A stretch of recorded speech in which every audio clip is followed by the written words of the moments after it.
Malawak at makabagong pasilidad kung saan kayang mag-accommodate ng nasa 500 capacity seat ang inaasahang mapapakinabangan ng mga pasahero sa kakatapos lang na inaugurasyon ng Balingawan Port sa Misamis Oriental. Mismong si Pangulong Ferdinand Marcos Jr. ang nagtungo sa port, kabilang na ang ilang opisyal ng gobyerno. Tunghayan ang aking report. Pinangunahan ni Pangulong Ferdinand Marcos Jr. ang inaugurasyon ng Balingawan Port Expansion Project sa Misamis Oriental kasama si Department of Transportation Secretary Vince Dizon, Philippine Ports Authority General Manager J. Daniel Santiago at iba pang kawani ng pamahalaan.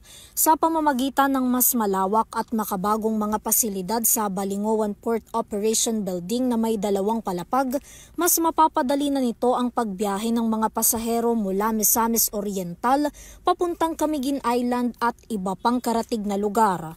Mas marami na ring mga pasahero ang kayang tanggapin sa loob ng naturang port na mayroong 500 seating capacity.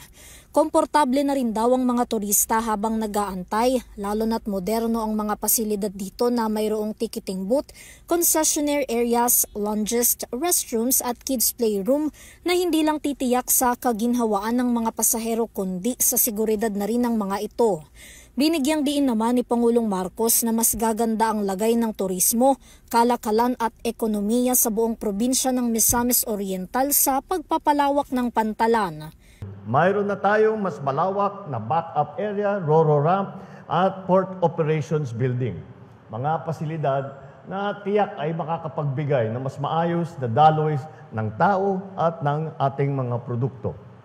Hindi maikaila ang magiging kontribusyon ng Balingawan Port dito sa iyong lalawigan, maging sa karatig probinsya pati.